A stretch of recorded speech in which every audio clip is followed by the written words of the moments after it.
Eh bien, en vous remerciant, chers compatriotes, de la confiance que vous nous faites, pour qu'on puisse encore une fois de plus expliquer et réexpliquer ce dont nous avons conçu par rapport au phénomène social qui touche notre pays, notamment les Koulouna, où les jeunes, les enfants, et en particulier issus des milieux pauvres, sont concernés, sont touchés en premier. Eh bien, pour rester fidèle à notre ligne de conduite que nous avons tracée et à la mission qui est la nôtre, c'est-à-dire de défendre les désœuvrés, comme on nous appelle, nous-mêmes y compris, Banacité, nous avons quand même cherché à travailler pour trouver une alternative à la solution actuelle, si vous voulez, qu'utilisent les gouvernements pour pouvoir faire face à cette situation ou à ces fléaux. Nous disons que nous ne sommes pas contre la sanction, mais nous osons croire que la sanction doit être la dernière des mesures. Et pour qu'on arrive à la sanction, il faut qu'on soit à mesure de proposer ou d'utiliser d'abord les moyens pacifiques, les moyens non violents, et surtout chercher à détecter les causes de la situation pour pouvoir finalement prendre des mesures draconiennes ou passer à la sanction. Malheureusement, sur ce qui est de ces problèmes de Koulouna, c'est vrai que jusqu'aujourd'hui d'ailleurs, c'est encore à la une, c'est au jour le jour. Eh bien, je ne sais pas, depuis que le gouvernement a pris la direction d'utiliser ce qu'ils appellent eux Angenga, Osio, Boulouo, ainsi de suite, quel est le bilan? Si pas, cela ne donne que l'impression de déplacer les problèmes ou de changer les acteurs. Nous, à ce qui nous concerne, nous avons compris la cause. La cause pour nous, c'est qu'il y a une manque de vraies politiques familiales ou de soutien à la famille en RDC. Bien que nous ayons un ministère des Affaires sociales, bien que nous ayons tout un Parlement, bien que nous ayons tout un Sénat, à moins que le débat ait passé à huis clos, en tout cas, nous n'avons pas encore entendu parler de ces débats, de la discussion, de la volonté de mettre des idées ensemble, afin de pouvoir trouver une solution finalement durable à ces problèmes. De notre côté, nous avons tenté de travailler, et voilà la mesure ou le paquet de mesures que nous proposons, que nous croyons utiles et que nous croyons vraiment efficaces pour pouvoir lutter contre ces fléaux sociaux. Premièrement, nous disons que toute famille a droit à une protection juridico-sociale et que toute tentation de séparer, de disloquer ou de créer un malaise dans la famille, entendu bien sûr restreinte, doit être dénoncée, voire punie sévèrement par la loi.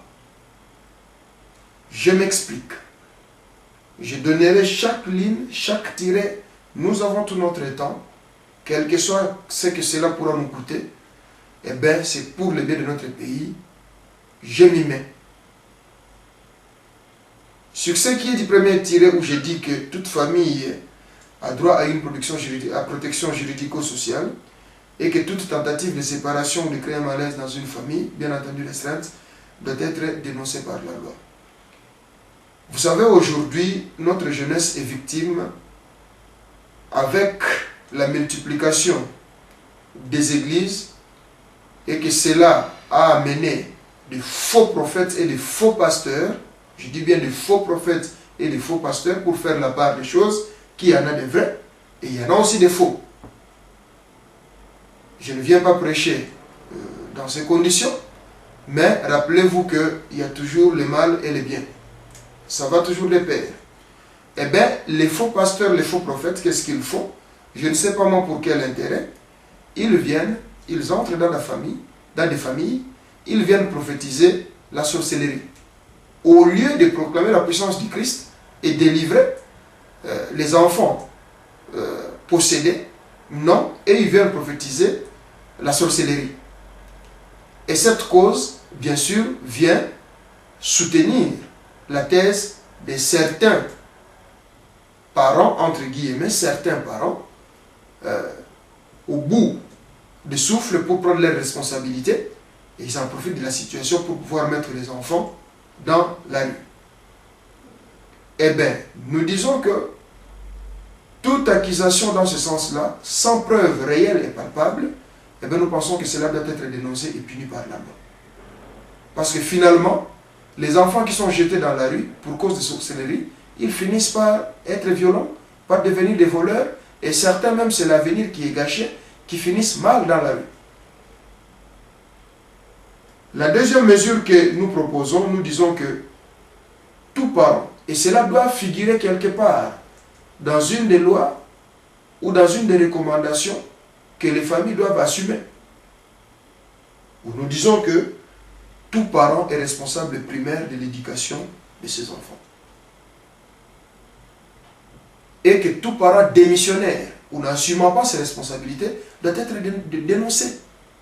Eh bien, vous êtes dans une famille, vous êtes dans un foyer, maman, tu trouves que papa ne prend plus ses responsabilités à main, eh bien, tu n'as qu'à les dénoncer. Papa, tu constates que maman ne s'occupe plus de ses enfants pour des raisons que toi aussi tu ne maîtrises pas, eh bien, il faut dénoncer.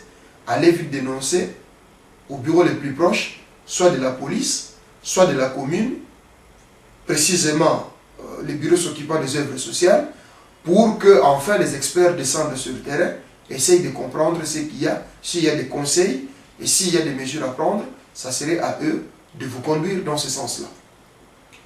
Cela ne doit pas être seulement une affaire interne. Chez nous, rappelez-vous que quand l'enfant est dans le ventre, c'est l'enfant de sa maman. Mais une fois l'enfant naît et vient au monde, c'est l'enfant de tout le monde. C'est-à-dire que les voisins aussi, vous avez le pouvoir, nous vous accordons ce pouvoir.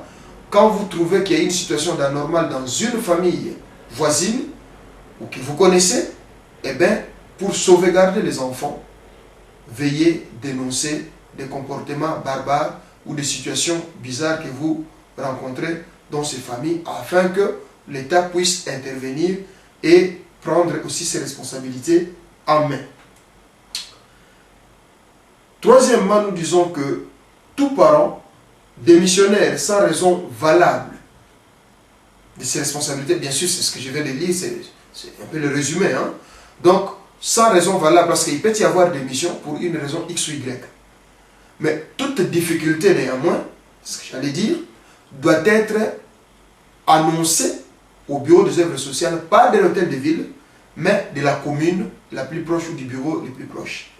Nous savons que les difficultés sont diverses. Il peut y avoir des difficultés financières, il peut y avoir des difficultés, des problèmes d'ordre familial, il peut y avoir des difficultés de santé, et ainsi de suite. Mais en tout cas, tout parent, dès que vous ressentez qu'il y a une difficulté en vous et qu'il y a un blocage quelque part, soit pour les frais scolaires, soit pour les frais de maladie, soit pour les problèmes X ou Y, ou même votre employeur ne peut pas vous soutenir dans ce sens-là, eh bien, veuillez dénoncer cela, veuillez annoncer cela au bureau de la commune s'occupant des œuvres sociales, et ils pourront vous orienter et vous donner des directives comment est-ce que vous devez vous comporter devant cette situation.